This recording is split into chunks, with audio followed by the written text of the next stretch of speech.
Jethro Marks, thanks for joining us, and can you maybe just give an intro as to the business you run? No problem. So I'm the CEO of a company called Denial.com.au. We're an online retailer based in Sydney, Australia, and we service customers from around the world, primarily in Australia and New Zealand, across the globe. We sell a variety of products, including books, DVDs, games, baby products, toys, a wide range of general merchandise.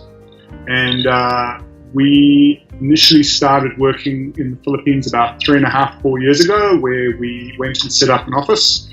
And we've since grown that from 3 people to around 50 to 60, where we do a lot of our back-end functions, customer care, and a lot of the support teams that support our teams in Australia.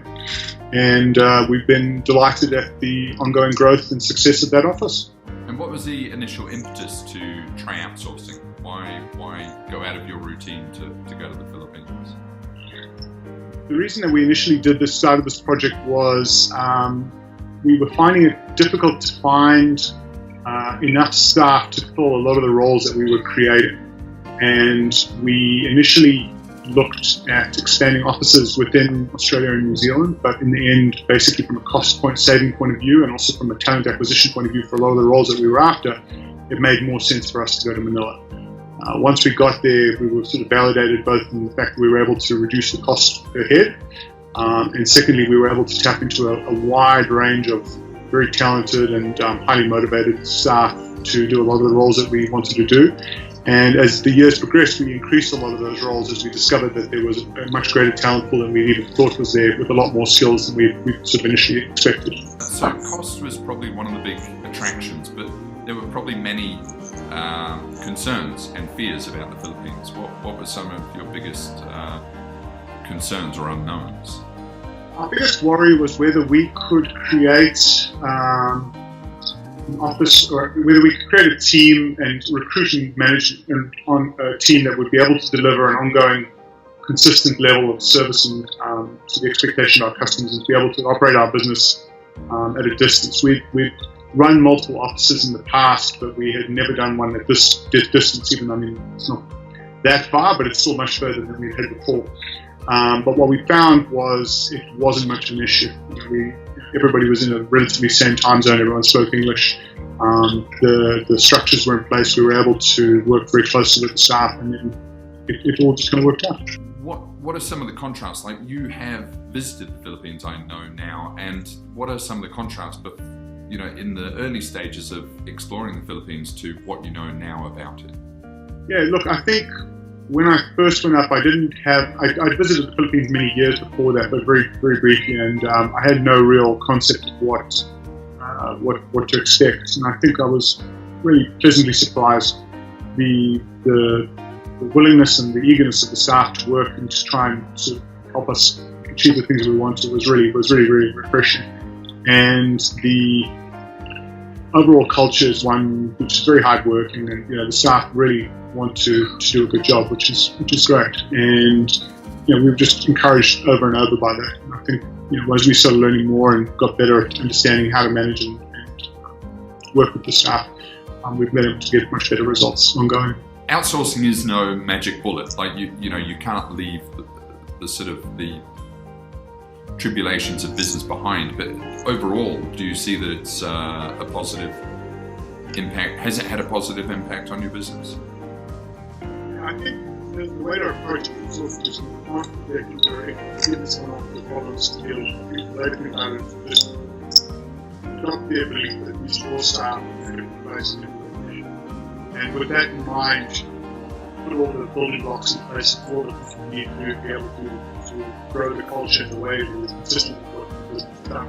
And we've taken that approach from day one, where we've said to our staff, it doesn't matter who writes the check that you receive each week.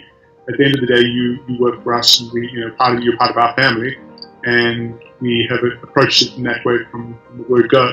And I think that has helped cultivate a culture where the staff are fundamentally there to try and improve the business and do the best that they can do, rather than just filling out a job that, on a 9 to 5 or whatever the time basis is.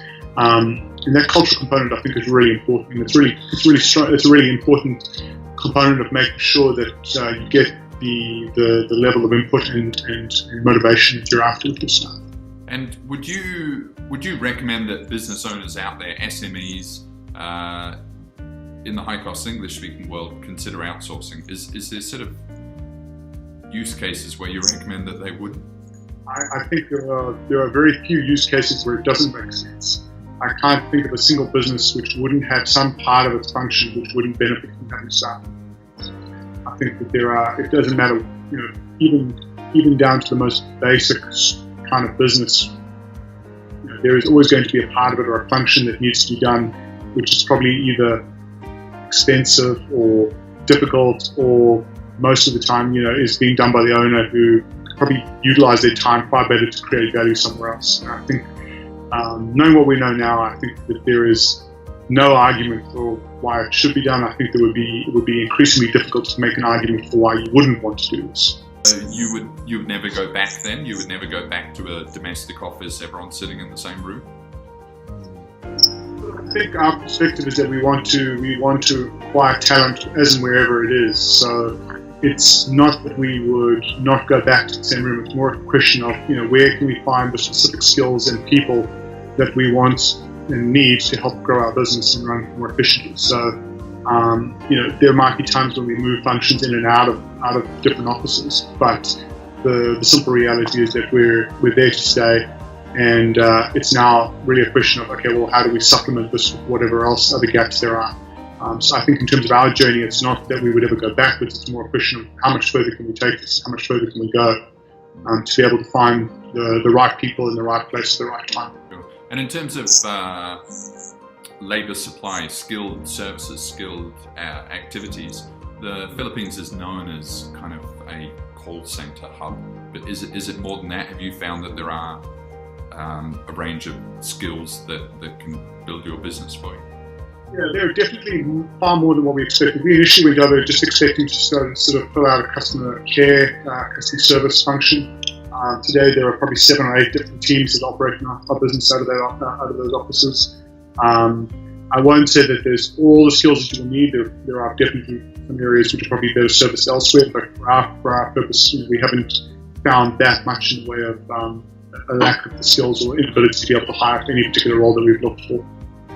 And I'm kind of springing this on you, and you don't have to answer this, but do you know, have a rough figure about how much you're saving on a net basis? I mean, it's difficult to calculate, isn't it? Because it's not one for one. But... So the reason it's difficult is not specifically for that purpose. It's not that it's a one-for-one. The reality is that operating in a low cost or lower cost environment such as basically allows you to create roles within the business which you otherwise wouldn't be able to do. You can't have those roles. It just economically wouldn't be feasible to do certain things. Whereas when you're in an environment where you can acquire and hire staff at a certain rate, which is substantially lower than what we pay here in Australia and New Zealand, you're in a position to be able to create a lot of roles which then can be done, and you can gain a lot of capability within the business that you wouldn't have otherwise. So I don't know what I'm not sure what our overall saving would be, so much as that we're able to do a lot more, and